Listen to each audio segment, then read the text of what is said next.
Soal polemik azan, pimpinan universitas ini sebut karena surat edaran ini tentunya kan tidak baru gitu ya.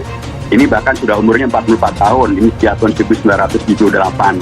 Tapi waktu itu surat edaran Dirjen Bimas Islam dan kemudian diperbarui dengan surat edaran Dirjen Bimas Islam tahun 2018.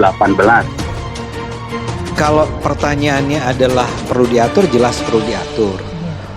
Kalau Anda mengatakan berapa urgent, ya tergantung Anda berada di mana. Akan ada orang-orang yang merasa bahwa itu sangat urgent, ya terganggu. Ya. Dan kita tahu bahwa sebetulnya ada kasus-kasus di mana gara-gara speaker masjid yang terlalu keras, kita pernah mengalami tragedi di Tanjung Balai ya. Bu Meliana ketika itu dia adalah salah seorang warga yang mungkin dianggap terlalu berani untuk memprotes suara masjid yang terlalu keras, dan akibatnya lihat apa yang terjadi kan. Sampai terjadi peristiwa pembakaran wihara, kelenteng, rumah dia sendiri, dan dia sendiri di penjara kan. Tapi jelas ada tempat-tempat yang membutuhkan pengaturan semacam ini. Dan tadi Pak Dirjen sudah katakan ini sebetulnya lebih ke arah jadinya semacam imbauan Pak ya, semacam karena tidak ada juga sanksi kalau ini tidak dilakukan. Tapi ini sebuah imbauan yang sangat penting. Saya rasa umat Islam itu perlu memang belajar untuk menahan diri. Ya, jadi sebenarnya kita sudah sepakat ini. Pertama, kesepakatan kita adalah tentang kualitas suara yang keluar dari masjid itu.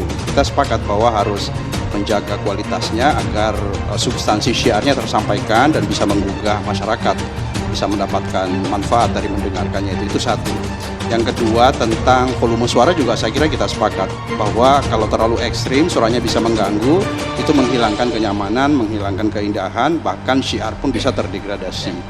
Tentang durasinya, nah durasi ini juga tidak membuatnya begitu saja. Ini hasil diskusi juga, hasil diskusi panjang bersama dengan berbagai pihak ya. Ya saya kira itu tergantung perspektif kita kan. Ada juga kan yang mengatakan begini, untuk mengingatkan orang itu kan bukan masjid bukan satu-satunya yang bisa mengingatkan orang. Ketika orang memang punya kesadaran, ya mereka bisa buat alarm sendiri, mereka paham, mereka tahu tentang waktu-waktu sholat.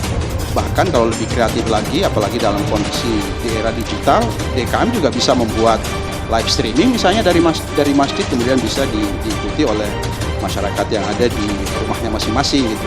Gus Yakut justru ingin merawat keharmonisan. Pernyataan Menteri Agama Yakut Khalil Qomas tentang kebijakan pengaturan pengeras suara tidak hanya ramai diperbincangkan di media sosial, namun juga banyak ditanggapi para tokoh, salah satunya oleh Rektor Institut Agama Islam Negeri atau IAIN Pontianak Syarif.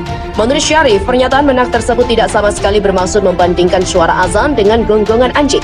Bahwasanya esensi pernyataan Menak maksudnya jelas, yaitu merawat keberagaman dan demi keharmonisan hidup bersama dengan pengaturan kebisingan pengeras suara dari sumber apapun. Syarif mengatakan, kebijakan pengaturan pengeras suara diatur dalam Surat Edaran atau SE nomor 5 tahun 2022 tentang pedoman penggunaan pengeras suara di masjid dan musola. Esensi dasar dikeluarkan aturan ini untuk menjaga dan merawat keharmonisan di mana kita hidup secara heterogen.